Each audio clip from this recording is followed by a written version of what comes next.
तो hello student, आज हम लेके आए आप लोगों के लिए BA first year second semester और जो हमारा सब्जेक्ट रहेगा वो रहेगा कार्यालयी हिंदी और कंप्यूटर। इसका एग्ज़ाम होने वाला है लगभग 3-4 दिन में, 12-13 तारीख को इसका एग्ज़ाम है कुछ यूनिवर्सिटियों में। Please subscribe my YouTube channel study 99 तक।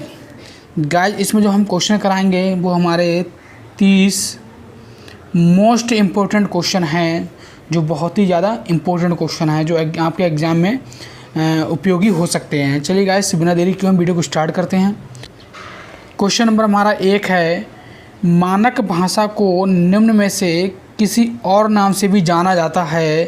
तो गाइस देखो, जो मानक भाषा जो होती है उसको हम परिनिष्ठित भाषा और टकसाली भाषा इन दोनों नामों से जानते हैं। तो इसका जो राइट आंसर होगा वो होगा उपरोक्त दोनों, यानी कि ऑप्शन नंबर 3 इसका राइट आंसर होगा बच्चों। चलिए बच्चों आगे देखते हैं। क्वेश्चन नंबर हमारा 2 है, हिंदी में टकसाली शब्द क्वाइन किस भाषा का शब्द है।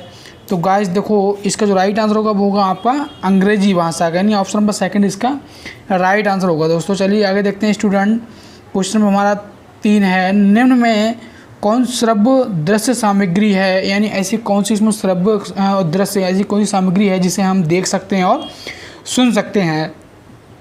तो देखो, इसमें जो हमारा टेलीविज़न है जिसको हम देख भी सकते हैं और सुन भी सकते हैं, लेकिन जो हमारा रेडियो है इसको सिर्फ हम सुन सकते हैं लेकिन इसमें देख नहीं सकते। टैप रिकॉर्डर है, इसमें भी हम देख सकते हैं सुन सकते हैं, और श्याम पाठ है इसमें हम सब देख सकते हैं ना कि हम सुन सकते हैं। तो इसका राइट आंसर होगा वो होगा हमारा टेलीविज़न, यानी कि ऑप्शन नंबर 1 इसका राइट आंसर होगा बच्चों। चलिए क्वेश्चन हमारा 4 है, निम्न में कौन श्रव्य सामग्री है। श्रव्य, ऐसी कौन सी सामग्री है जो श्रव्य है, यानी इसे हम सुन सकते हैं, श्रव्य सामग्री। तो इसमें देखो आपका रेडियो जो है वो कैसा है, श्रव्य सामग्री है, यानी कि ऑप्शन नंबर 2 आपका राइट आंसर होगा स्टूडेंट। चलिए आगे देखते हैं। क्वेश्चन में हमारा 5 है कि वर्तमान में फेसबुक के कितने सदस्य हैं। तो लगभग में 200 करोड़ से अधिक सदस्य इसमें फेसबुक के हो चुके हैं, 200 से अधिक सदस्य इस समय हो चुके हैं। चलिए आगे देखते हैं। क्वेश्चन में हमारा 6 स्टूडेंट, ई शिक्षा में निम्न में कौन शामिल है। तो गाइस देखो, ई शिक्षा में जो शामिल है वो हमारे उपरोक्त सभी शामिल हैं, क्योंकि देखो कंप्यूटर पर आधारित शिक्षा भी होती है, आवासीय कक्षाएँ भी हैं और वेब आधारित शिक्षा भी है। चलिए आगे देखते हैं। क्वेश्चन नंबर 7 हमारा है, निम्न में कौन सी शिक्षा का समानार्थक शब्द है। तो गैस इसका जो राइट आंसर होगा वो होगा आपका ऑप्शन नंबर 4, यानी कि उपरोक्त सभी इसका राइट आंसर होगा, यानी कि CBT ये भी समानार्थक शब्द है शिक्षा का, IBT ये भी है और WBT ये भी है। चलिए गाइस आगे देखते हैं। क्वेश्चन नंबर हमारा 8 रहेगा, फेसबुक की शुरुआत कब हुई थी। तो देखो, ये तो हम सब लोग जानते हैं क्योंकि अधिकतर लोग फेसबुक चलाते हैं, तो इसका आंसर हम लोग पता होना चाहिए। तो फेसबुक की शुरुआत हुई थी वो आपकी हुई थी सन 2004 में फेसबुक की क्या शुरुआत हुई थी। चलिए गाइस आगे देखते हैं स्टूडेंट। क्वेश्चन नंबर हमारा 9 है, फेसबुक की शुरुआत किसने की। तो इसका प्रत्येक स्टूडेंट कमेंट बॉक्स में इसका आंसर लिखेगा। सही, आगे देखते हैं। क्वेश्चन नंबर हमारा 10 है। क्वेश्चन नंबर हमारा 10 है, निम्न में कौन सा ई लर्निंग लाभ है। तो देखो, इसका जो ई लर्निंग जो लाभ है वो आपका क्या है, ई लर्निंग लाभ जो है वो आपका क्या है, उपरोक्त सभी, यानी कि लर्निंग सीखने को लेकर कौशल को विकसित भी होता है, शिक्षार्थियों की सुविधा एवं नम्रता भी है, और अंतर्राष्ट्रीय स्तर पर सूचना उपलब्ध कराना भी होता है। तो उपरोक्त सभी इसका राइट आंसर होगा। और जैसा कि मैंने अभी आपसे कहा कि क्वेश्चन नंबर 9 का आपको आंसर देना है, और जो बच्चों को इसका आंसर पता नहीं होगा वो हम कम्युनिटी पे लगा देंगे, आप वहाँ जाकर चेक कर लीजिएगा। लेकिन आप लोग कोशिश करिए कि इसका आंसर आप कमेंट बॉक्स में ज़रूर लिखें, ताकि हमें पता चले कि आप लोग पढ़ते हैं या नहीं पढ़ते हैं। चलिए बच्चों आगे देखते हैं। क्वेश्चन नंबर हम 11 देखते हैं, कंप्यूटर के कार्य को संपन्न करने के लिए जो उपकरण बनाए गए हैं उन्हें कहते हैं। तो गाइस देखो, कंप्यूटर के कार्य को संपन्न करने के लिए जो उपकरण बनाए गए हैं उनको हम क्या सॉफ्टवेयर पैकेज कहते हैं। क्या कहते हैं बेटा, सॉफ्टवेयर पैकेज कहते हैं। ऑप्शन नंबर 1 इसका राइट आंसर होगा बेटा।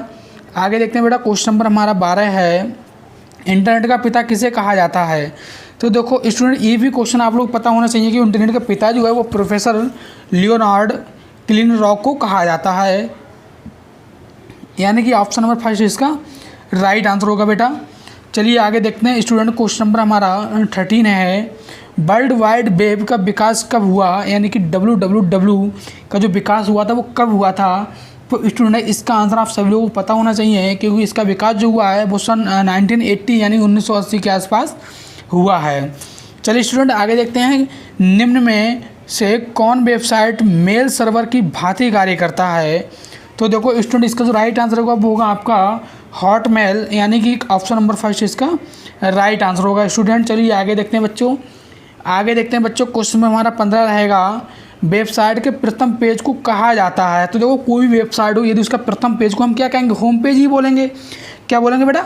Home page. तो इसका राइट आंसर बेटा एक होगा, होम पेज।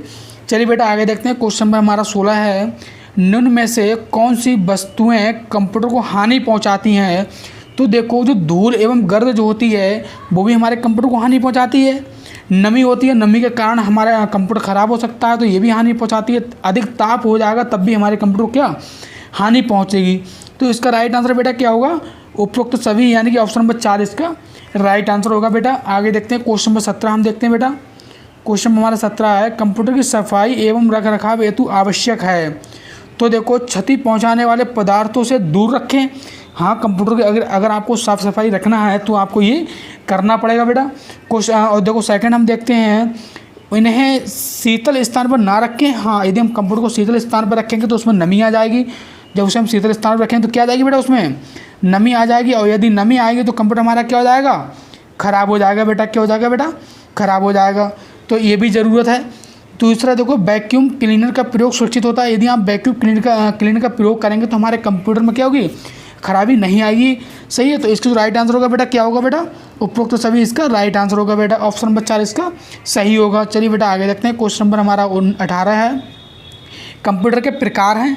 तो बेटा यहाँ पर देखो कंप्यूटर के सभी प्रकार हैं। जो माइक्रो कंप्यूटर है ये भी कंप्यूटर का प्रकार होता है, मिनी कंप्यूटर है ये भी एक कंप्यूटर का प्रकार होता है, और सुपर कंप्यूटर ये भी एक कंप्यूटर का प्रकार होता है। तो बेटा यहाँ पर आपका जो आंसर होगा बेहतरीन वो क्या होगा बेटा? आपका ऑप्शन नंबर 4 इसका राइट आंसर होगा बेटा। चलिए आगे देखते हैं बेटा, क्वेश्चन में हमारा 19 है, लैपटॉप कंप्यूटर होते हैं। तो लैपटॉप कंप्यूटर कैसे होते हैं? देखो बेटा पर्सनल तो कंप्यूटर होते हैं, क्योंकि पर्सनल कंप्यूटर तो हमारा जो घर पे डेस्कटॉप होता है वो भी हमारा पर्सनल कंप्यूटर होता है। पर्सनल कंप्यूटर का मतलब होता है कि किसी कंप्यूटर को एक व्यक्ति यूज कर रहा है। क्या एक व्यक्ति यूज कर रहा है? एक व्यक्ति क्या कर रहा है बेटा? यूज कर रहा है। तो इस कंप्यूटर को हम पर्सनल कंप्यूटर बोलते हैं। सही है। और जो लैपटॉप कंप्यूटर होते हैं वो कैसे होते हैं? वो बेटा हमारे होते हैं ब्रीफ केस के समान होते हैं, यानी कि हम उसे जहाँ चाहें वहाँ अपने साथ ले जा सकते हैं और उससे हम अपना वर्क कर सकते हैं। तो इसको बेटा ब्रीफ केस के समान कंप्यूटर कहेंगे। चलिए बेटा आगे देखते हैं, हमारा क्वेश्चन नंबर 20 है बेटा, कि तकनीक विशेषज्ञों ने कंप्यूटर को कितने भागों में विभाजित किया है? तो बेटा जो तकनीक विशेषज्ञ हैं उन्होंने कंप्यूटर को 5 भागों में विभाजित किया है। बेटा कितने किया बेटा?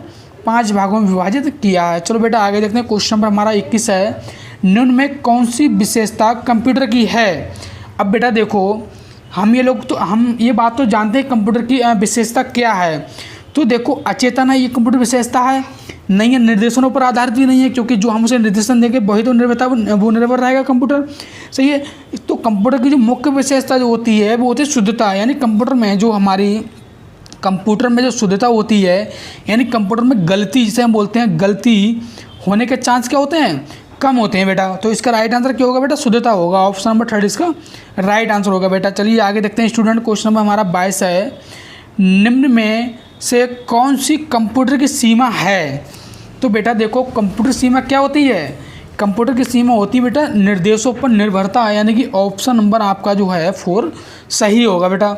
आगे देखते हैं, क्वेश्चन नंबर हमारा 23 है, कि दूसरी पीढ़ी के कंप्यूटर की अवधि मानी गई है। तो बेटा जो दूसरी पीढ़ी की जो कंप्यूटर की अवधि मानी गई है होगा, इसका जो राइट आंसर होगा वो बेटा क्या होगा? आपका सन 1955 से 1965 तक मानी गई है, यानी ऑप्शन नंबर 2 आपका राइट आंसर होगा बेटा।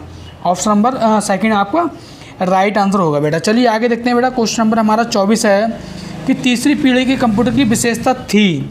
जो तीसरी पीढ़ी थी उस कंप्यूटर की विशेषता क्या थी? तो उस कंप्यूटर की विशेषता थी वो एक तो आपका ये था कि वो कंप्यूटर कैसे होते थे बेटा? कंप्यूटर का छोटा आकार था, जो तीसरी पीढ़ी के जो कंप्यूटर बनाए गए थे उनकी मुख्य विशेषता ये भी थी, कंप्यूटर को जो आकार था वो कैसा था बेटा, छोटा था। अधिक गणितीय क्षमता थी, यानी कि उनकी जो कैलकुलेशन करने की क्षमता थी वो क्या थी बेटा, अधिक थी। सही है। कम लागत एवं रखरखाव में भी कोई ज़्यादा परेशानी नहीं होती थी। तो ये भी राइट आंसर होगा। तो बेटा आपका जो राइट आंसर होगा वो क्या होगा बेटा, आपका ऑप्शन नंबर 4 इसका राइट आंसर होगा, यानी उपरोक्त सभी इसका सही उत्तर होगा। चलिए बेटा आगे देखते हैं। क्वेश्चन हमारा 25 है, चौथी पीढ़ी के कंप्यूटर की विशेषता थी। तो देखो बेटा चौथी पीढ़ी के जो कंप्यूटर, क्योंकि जब तीसरी पीढ़ी के कंप्यूटर का आकार छोटा था, तो चौथी पीढ़ी का क्या होगा बेटा, और भी छोटा रहा होगा। यानी कि इसका मतलब क्या है कि अत्यंत छोटा आकार। ये तो सही है, क्योंकि जब तीसरी पीढ़ी के कंप्यूटर आकार छोटे थे तो चौथी पीढ़ी तो और भी छोटे होंगे, है या नहीं। और अधिक विश्वसनीयता भी थी चौथी पीढ़ी कंप्यूटर में। अधिक प्रोसेसिंग गति, यानी कि पहले कंप्यूटर में क्या होता था, प्रोसेसिंग गति थी बहुत धीमी हुआ करती थी। क्या होती थी बेटा, धीमी हुआ करती। तो हमारे लिए स्पीड कम आती, इसे बोलते स्पीड। सही है। तो हमें समस्या होती थी काफ़ी। सही है। तो इसकी क्या अधिक प्रोसेसिंग गति भी थी जो आपकी चौथी पीढ़ी कंप्यूटर था। तो इसका बेटा राइट आंसर क्या होगा, उपरोक्त सभी इसका राइट आंसर होगा, यानी कि ऑप्शन नंबर 4 बेटा इसका सही होगा। तो बेटा क्वेश्चन नंबर 25 देखते हैं, पाँचवीं पीढ़ी के कंप्यूटर की विशेषता है। तो बेटा देखो मानस स्वर समझना, यानी कि देखो पहले कंप्यूटर क्या होता था, जो हम जो टाइपिंग करते थे सिर्फ वही समझता था। आजकल क्या है, देखो आजकल हम जो कंप्यूटर के जो मानव स्वर जो होते हैं, यानी यदि व्यक्ति बोल दे तो कंप्यूटर वो भी समझने लगा है, यानी कि मानव स्वर को समझना ये भी हो गया है।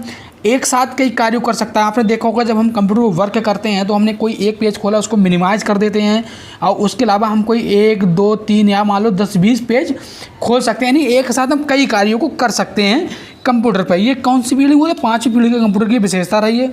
मनुष्य से साधारण भाषा में संबंध स्थापित करना, यानी कि जो कंप्यूटर जो है मनुष्य को जो भाषा समझ में आती है, यदि उसको हिंदी समझ में आती है तो हिंदी, अंग्रेजी समझ में आती है तो अंग्रेजी, ये है कि उसे किसी अदर लैंग्वेज समझ में आती है तो उस लैंग्वेज में जो कंप्यूटर होता है वो कि मनुष्य से साधारण भाषा के संबंध स्थापित कर लेता है, यानी कि व्यक्ति के समझ में आ जाता है। तो यानी कि ये भी इसका सही है। तो हम कह सकते हैं इसका जो राइट आंसर होगा वो उपरोक्त सभी होगा, उपरोक्त सभी इसका राइट आंसर होगा, यानी कि ऑप्शन नंबर 4 इसका राइट आंसर होगा बेटा। सही है। चलिए बेटा आगे देखते हैं। क्वेश्चन नंबर हमारा, चलिए बेटा आगे देखते हैं। क्वेश्चन नंबर हमारा 27 है, पहली पीढ़ी के कंप्यूटर को विकसित करने का श्रेय है। तो बेटा देखो पहली पीढ़ी का जो कंप्यूटर था उसको जो विकसित करने का श्रेय जाता है वो आपका रेमिंगटन रैंड को जाता है, यानी कि ऑप्शन फर्स्ट आपका बेटा राइट आंसर होगा। बेटा क्या होगा बेटा, ऑप्शन फर्स्ट आपका राइट आंसर होगा रेमिंगटन रैंड। सही है। आगे देखते हैं बेटा। क्वेश्चन नंबर हमारा 28 है, ड्राफ्टिंग के लिए हिंदी में उपयुक्त शब्द हैं। तो ड्राफ्टिंग के लिए जो बेटा शब्द है वो आपका प्रारूपण या आलेखन है, यानी कि ऑप्शन नंबर फर्स्ट बेटा इसका राइट आंसर होगा। बेटा चलिए आगे देखते हैं। क्वेश्चन नंबर हमारा 29 है, टिप्पणी कार्यालय पत्राचार है।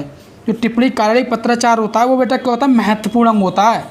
क्या होता है बेटा, महत्वपूर्ण अंग होता है, यानी कि ऑप्शन नंबर 3 इसका राइट आंसर होगा। बेटा चलिए आगे देखते हैं स्टूडेंट। हमारा क्वेश्चन हमारा 30 है और लास्ट क्वेश्चन है ये, कस्टम ड्यूटी के लिए हिंदी में उपयुक्त शब्द है। तो कस्टम ड्यूटी का जो अगर हिंदी की हम बात करते हैं, कस्टम ड्यूटी जो हमारा किसका शब्द है, ये आपका अंग्रेजी का शब्द है बेटा। किसका शब्द है बेटा, अंग्रेजी का है। सही है।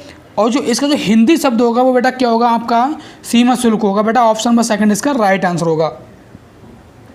चलिए स्टूडेंट, यदि वीडियो आपको पसंद आए तो वीडियो को लाइक करें, कमेंट करें, शेयर करें।